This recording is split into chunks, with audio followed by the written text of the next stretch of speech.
maanta waxay maxkamadda ciidamada qalabka sida ku fulisay xukun dila Axmed Cabdullaahi Cabdi Caydiid oo xukumo isku mid ay ku kala dhaceen June iyo July 2017 kadib markii ay maxkamadda ciidamada qalabka sida ku heshay cadeymaha ah inuu dil u geystay May 3, 2017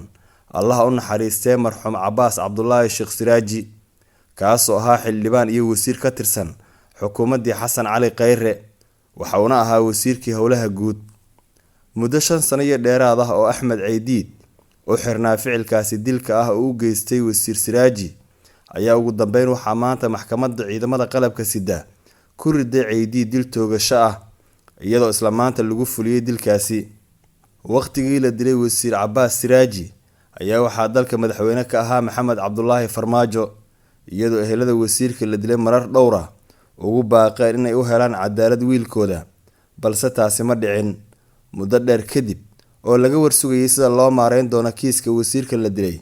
maanta ay taariikhdu tahay 22 Oktoobar ayaa waxa wasiirka ninkii dilay lagu fuliyay xukun qisaas ah degmada Waaberi gaar ahaan inta u dhaxaysa Hotel Siyaad iyo Masjidka Isbaaysiga waxayna maxkamadda darajada koowaad ee ciidamada qalabka sida ku xukuntay dil toogasho oo ah qisaastii marxuum Cabbaas Cabdullaahi Sheekh Siraaji taariikhdu markay ahayd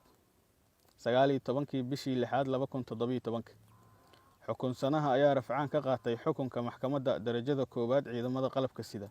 taariikhdu markay ahayd 13 bishii 7 2017 waxayna maxkamadda sare ee ciidamada qalabka sida mar labaad ku xukuntay rafcaan laha dil toogasho taariikhdu markay ahayd 29 bishii 7 2017 maanta oo ay taariikhdu tahay 22 bishii 10 2022 waxaa lagu fuliyay xukunkii dilka ahaa wabillahi tawfiiq Maxamed Ciise Koona M24 TV Muqdisho.